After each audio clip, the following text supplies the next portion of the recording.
Әлеуметтік талап, көкейдегі сұрақ, құтты қонақ шалқар шаңырағында. Студияның байланыс телефоны 393-2281, 393-2282. Алматы қаласының бағыты 8727. Хабарласып, ой қосыңыздар.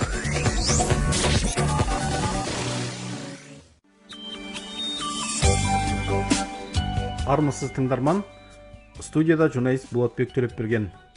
Хабарымыздың дыбысын қадағалап отырған Лашын Мұратқызы. Бүгінгі хабарымызға Қазақстан Жазушылар одағы мен Халықаралық Жазушылар одағының мүшесі ақын Гүлсім Сатыбалды келіп отыр. Қош келдіңіз. Қош көрдік. Гүлсім Қуандыққызы, осы күндері сіздің өмір иірімі атты жыр жинағыңыз жарық көргенін естідік. Әлеуметтік желіден танысып біліп жатырмыз. Жаңа кітабыңыз құтты болсын дейміз. Рахмет. Алдымен осы туындыңыз турасында әңгімемізді бастасақ. Бұл өмір иірімдері атты менің 4-ші жыр жинағым. Бұл қоғамдық тақырыптарда көбірек қозғалған өлеңдер жинағы. Биыл шықты жақында. Жалпы қазір бұл кітап сатылымда. Бұл енді жаңағы поэзиялық жинақ қой, соңғы кездегі жазып жүрген өлеңдеріңізді топтастырып шығарып отырсыз ғой, Иә, соңғы 7-8 жылдағы өлеңдерді топтастырып, жинап, құрастырып бір дүние кітап қылып шығарып отырмыз. Гүлсім Қуандыққызы, ақынның туған жері шығармашылығына да әсер ететін жағдайлары бар жалпы. Осы ретте өзіңіздің өскен ортаңыз туралы айта кетсеңіз. Иә, ақынның туып өскен жері топырағына байланысты, қасиетіне байланысты деп мен өзімде ойлаймын.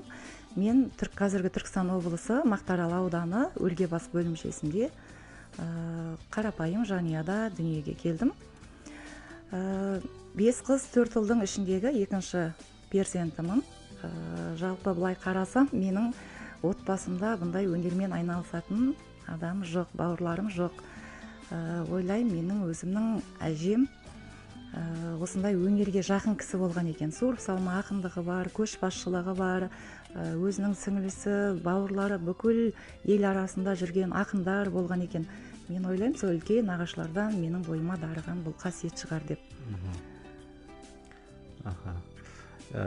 Енді бұл алғашқы қызығушылық қай кезден басталды? Ұстазыңыз болды ма бұл жолда деген сияқты сұрақтарға? Жалпы кішкентай кезде қанша жасымда екен есімде жоқ, бірақ мектепте оқитын кезімде басталған. Менің мұғалімдерім, өзімнің класс жетекшілерім байқап, мектептік сайыстарда, жиындарда, жаңа кештерде өлең айтып жүретін болғанмын. Менің осы 3-ші класс па, 4-ші класс па есімде жоқ, бірақ бастауыш сыныбында бір мектебімізде химия пәнінің мұғалімі Қарсыбай Тастанов деген ағайымыз, бірақ химия пәні болғанмен өзінің бойында өнері бар, осындай өлең жазу қасиеті бар кісі. Бүкіл жақалықтарды, өзінің бойындағы өлеңдерді ауданымыздың Мақтаарал газетіне шығарып жүрген кісі. Менің класс жетекшімнен естіген болу керек, келіп бір күні: сен өлең жазады екенсің, маған 1-2 өлеңіңді дайындасаң, мен барып аудандық газетке берсем, сен сияқты біздің ауданымыздан ақындар шығып жатса, бізде қолдаймыз, қуанамыз деп 1-2 өлеңді дайындатып алып кеткен болатын. Мен ол кісіге әкеме, анама деген 2 өлең дайындап бердім. Газетке барған кезде анама деген өлең өтіпті. Сол өлең 3-ші сыныбында алғашқы өлеңім жарық көрген газетке. 16 жасымда алғашқы әңгімемді жаздым. Алғашқы кітабымда 20 жасымда дайын болып, 23 жасымда бір себептерге байланысты жарық көрді. Алғашқы туындыңыз, иә? Алғашқы туындым, иә. Қазір бұл менің 4-ші шығармам. Одан кейін өнер жолында өзім ұстаздық еткен студент болған кезде таптым. Әлібек Мейірбекұлы деген Қазақстан Жазушылар одағының мүшесі, Жетісай қаласының тұрғыны. Сол кісінің естіп алдына барып, өзім жаңағы шығармаларыммен беріп, танысып, байланысып, сол кісінің қолдауымен жаңа алғашқы кітабым шыққан болатын негізі. маған көп ұстаздық еткен Әлібек Мейірбекұлы. Өлеңді қалай жазу керек, қалай топтау керек, қалай жинау керек, шығарған кезде нені бірінші еске алу керек, ескеру керек, соның барлығын маған фундаментін құйып берген десем де болады. Бастапқы өзінің бойында қасиетімді жүйелеп берген сол Әлібек Мейірбекұлы кісі. Ол кісі қазір марқұм, 2000 жылы денсаулығына байланысты қайтыс болды. Мен ол кісіні өмірдегі әкем деп қабылдаймын. Өнердегі әкем деп қабылдайсыз ғой, енді Гүлсім Қуандыққызы, шығармашылығыңызға шолу жасасақ, жаңа айтып кеттіңіз, қай кезден бастап қолыңызға қалам ала бастағаныңызды, енді жалпы осы уақытқа дейін қанша жыр жинағыңыз жарық көрді, жарық көрген кітаптарыңыздың оқырманы қабылдауы қалай болды? Осы күнге дейін менің жарық көрген кітабым, жеке өзімнің кітабым, осы 4-ші кітабым, бірінші кітабым «Қоштасқым келмейді» деген атпен жарыққа шыққан. Ол прозалар, поэзиялар жинағы. Екінші кітабым «Сәулелі жұлдыз» деген, бұл жаңа өзімнің ұстазым Әлібек Мейірбекұлына арналған естеліктер жинағы. Өзімнің ол жерде пікірім бар, ойым бар. Сол өзінің ұстазыңызға арнаған кітабыңыз екен ғой? Иә, жалпы ұстазыма арнаған кітап. Ол кісінің ішінде өзінің жарыққа шықпаған туындылары да салынған ол кітаптың ішіне. Одан кейін өзімнің поэзиялар жинағы «Табиғаттың тылсымы» деген 3-ші кітабым 2010 жылы дүниеге келді, жарыққа шықты.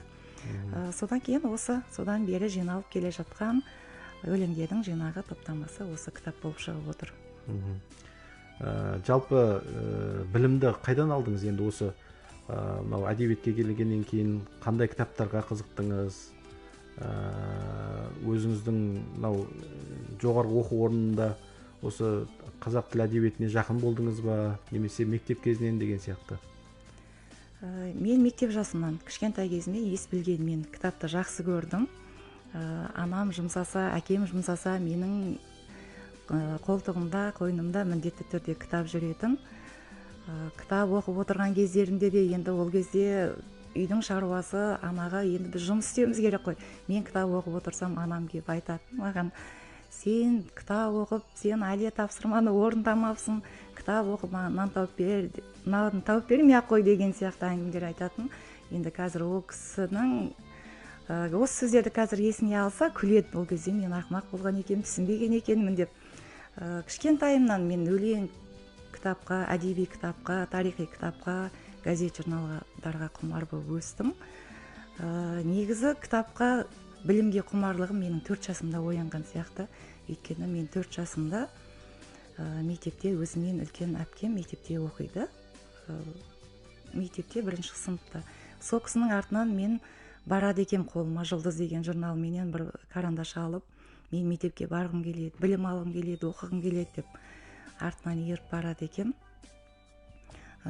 Бір 10 шақты күн жүрген болуым керек. Енді бір күні жаңа әпкемнің класс жетекшісі менің анамды шақырып, қызыңыз күнде мына жерде кет десе кетпейді, үйге бар деп жолға салып жіберсек мектепті айналып жүреді деген сияқты әңгімелерін айтып, анамды шақырып алып қосып беріп жібергені бар. Үйге барып әбден жаңа сөз естіп, таяқ жеп қайтып мектепке содан бармай қойған болатын. Содан өзім жасым жетіп мектепке барып, көп мүмкіндік болып, мен кітапқа, білімге қызығып, құмартып өстім. Мектепті бітірген соң мен өзімнің қызығушылығым бойынша қазақ тілі әдебиет мамандығым мұғалім бойынша филология факультетіне оқуға түстім. Сол мамандық өзім шығармашылығыммен байланысты игеріп келе жатырмын. Өз мамандығыммен қоса шығармашылығымды қоса алып келе жатырмын. Енді мынау жалпы әдеби орта дейміз ғой. Ақындарға, жазушыларға әдеби ортаның да өзінің ықпалы болады. Сіз осы соңғы кездері мынау Алматы қаласында тұрып жатыр екенсіз, бірақ әдеби ортада есіміңізді соңғы кезде ғана естіп жатырмыз, біліп жатырмыз. Былтыр Қазақстан Жазушылар одағының мүшелігіне өткен екенсіз. Жалпы осы әдеби ортада кімдермен араласасыз? Жалпы әдеби ортадағы өзіңіздің орныңыз қандай деген сұрақ қойсам. Мен арада біраз үзіліс болды. Мен үйде отырдым баламен. Құр отырған жоқпын, қоғамға да үлесімді қосып келдім десем болады. Бірақ сол кезде де шығармашылықпен айналысып, өлеңдерімді жазып, әңгімелерімді жазып, жинақтап жүрдім. Соңғы осы бір 3-4 жылда әлеуметтік желіге шықтым десем болады. Бүкіл кішкене есімді жинап, балалар өскеннен кейін әлеуметтік желіні пайдаланып, өлеңдерімді сонда салып, менің 2015 жылы жазушылар үйіне менің құжатым өткен болатын, жазушылар одағына мүшелікке. Сонда жатып мен комиссия енді ол жерден де оңай өткізе қоймайды ғой. Мен өзімде мән бермедім, ол кезде енді баламен болдым, үйде болдым.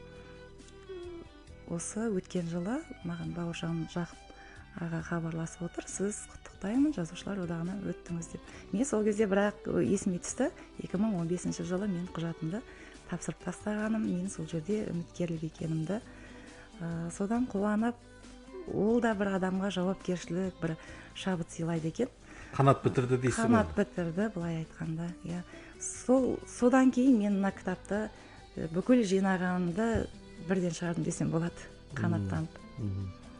Ол мынау жаңа өмір иірімін айтып отырсыз ғой, иә? Осы өмір иірімі кітапты осы кеше жақында шықты, бір айдың көлемінде болды.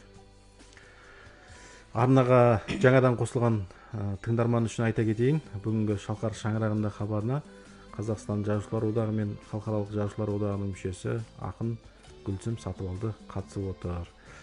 Енді Гүлсім Қуандыққызы, осы алдағы 4 қарашада шығармашылық есеп беру кешіңіз болады екен, соны жоспарлап жатыр екенсіз. Шараның жалпы мақсаты шығармашылық есеп беру ма? Негізі жалпы шығармашылық есеп беру. Мен осы күнге дейін, қазір енді орта жасқа келді қой, бұл күнге дейін менің әңгімелерімде, өлеңдерімде, әнге жазылған өлеңдерімде жарық көрді.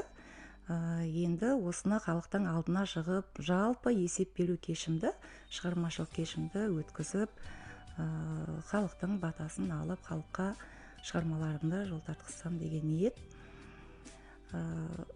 Жалпы осы шығармашылықтарымды шыңдау арқылы осы елге жеткізу ғой.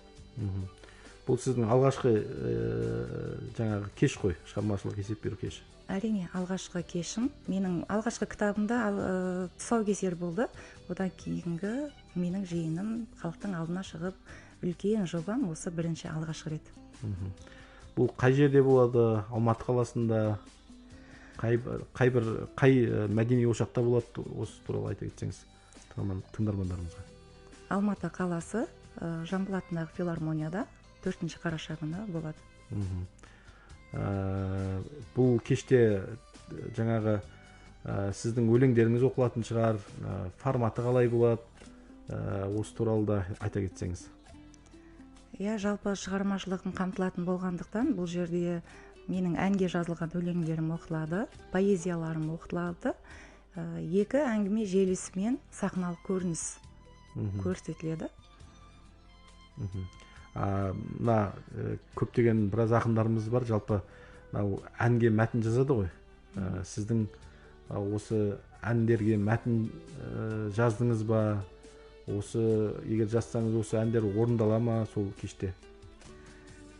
Әрине орындалады. Менің негізі республикалық деңгейде айтылып жүрген Шымкент шоу театрының әншісі бұрынғы Ардақ Алмағамбетов деген мен өзімнің жақсы көретін бауырым, сазгер, әнші жігіт бар.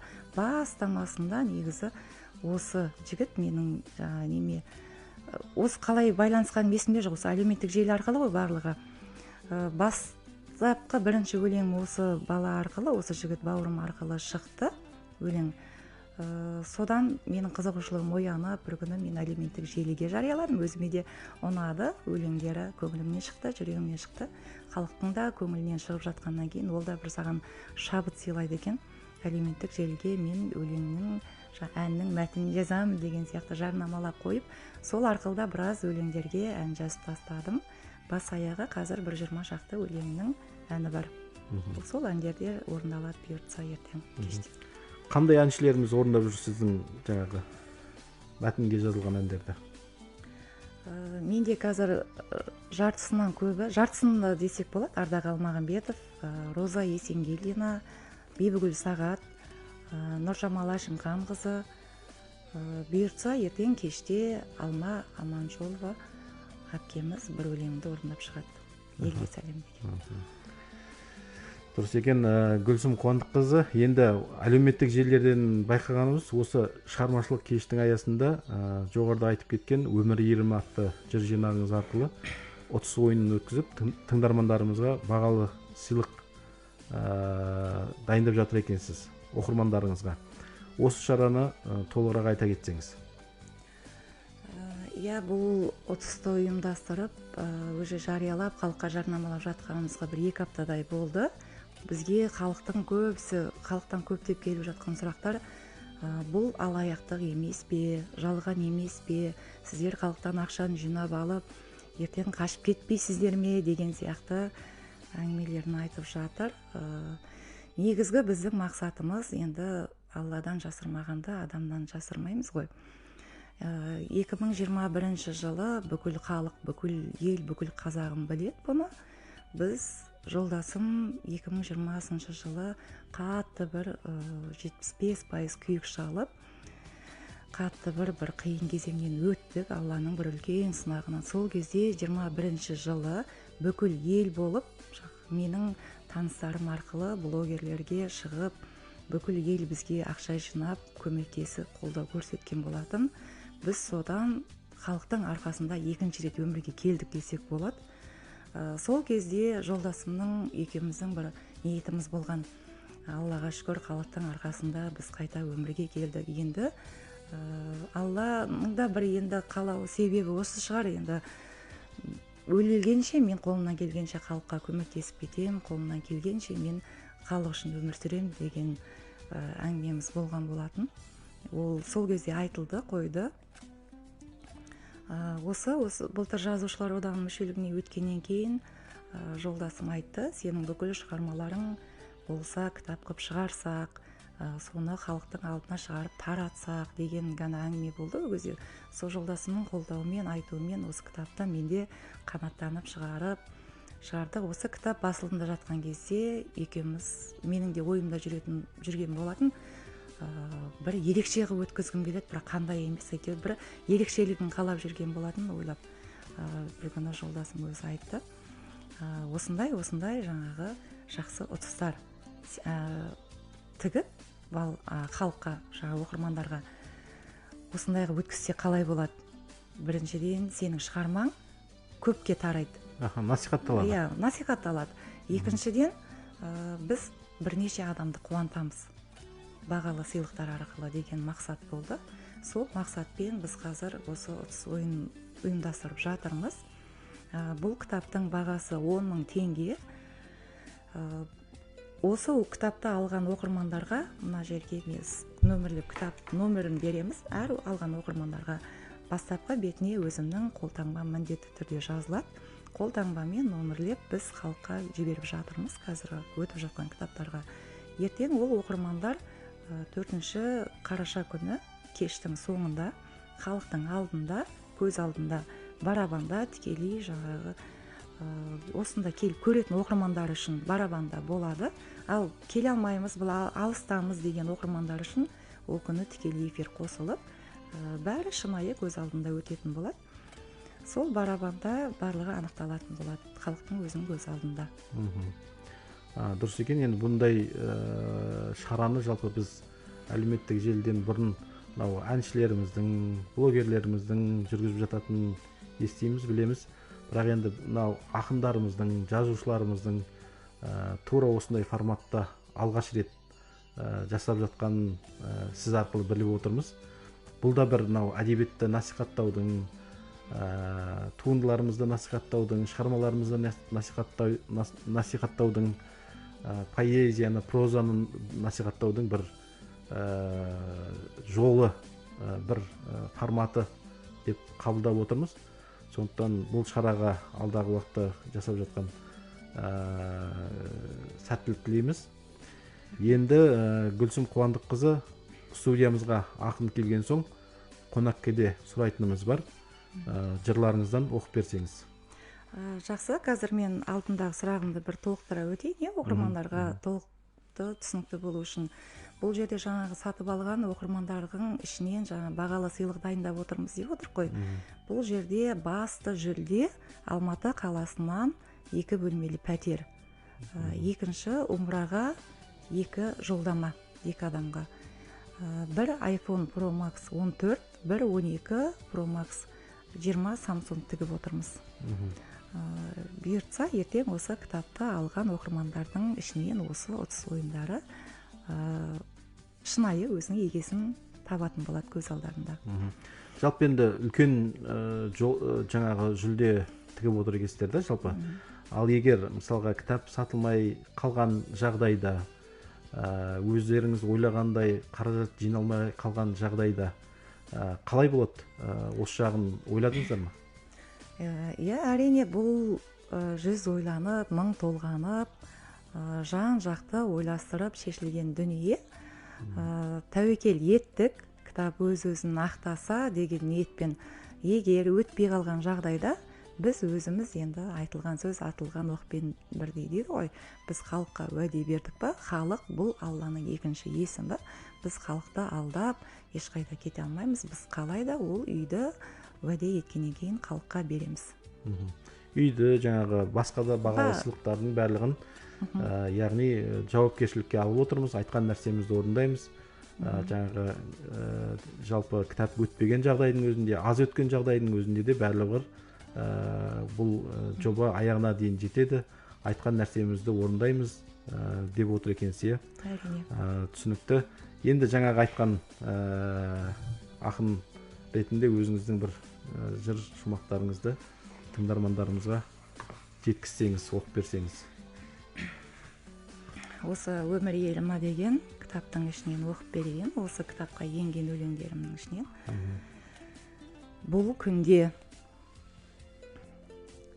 Бұл күнде жанмен тәнді сезем ұғам, тәнде ғана асасам деген ұран. Тойымсыз көрген сізде болмаушы мед, көрдім деп көк болғандар себеді лаң. Бұл күнде көп пенденің құлқын қамы, ішсем, кисем, ұйықтасам деп ұмтылғаны, рухани жан азығын ойлаған кем, ақыл айтсаң философ деп жұлқынғаны. Бұл күнде еркек кінді күрсіндірді, туысын жат деп әйелін күнсің деді, күндей көрген әйелі доқты көріп, қалған тек байғұстардың құр сүлдері. Бұл күнде келін келсап қаны жаны, әрине тұқымынан таңылғаны, қаратал баптағанмен банан бермес, сандырақ сен құрттың деп қалқынғаны. Бұл күнде біреу ұлды қару етеді, бірі жетім, бірі нөкер, баланы мысықта ит туалады, баланы бақ көргенді тәңір өбер. Бұл күнде адамдар аз сынға бекем, ұлық сөз бар, шүкір сізді құрбан етем. Ей пенде, өз-өзіңді өзгертпесең, қол салар қазаныңа тұлға бөтен. Әу баста Алла берген байлығыңды, туылып та өлетін қай күніңді, ойдан сөз, сөзден мінез, одан тағдыр, жасап ал, аңсасаң шын жайлы күнді. Керемет, жақсы, рахмет. Гүлсім Қуандыққызы, алдағы істеріңізге сәттілік, жалпы енді шығармашылығыңызға табыстар тілейміз. Жазарыңыз көп болсын дейміз. Уақыт тауып бүгінгі күні студиямызға келіп, тақырыбымызға орай ойларыңызды ортаға салғаныңызға алғысымызды білдіреміз. Құрметті тыңдарман, бүгінгі Шалқар шаңырағында хабарына Қазақстан Жазушылар одағы мен Халықаралық Жазушылар одағының мүшесі ақын Гүлсім Сатыбалды қатысты. Хабарды жүргізген Болатбек Төлепберген, дыбысын қадағалаған Лашын Мұратқызы. Сау саламатта болыңыздар.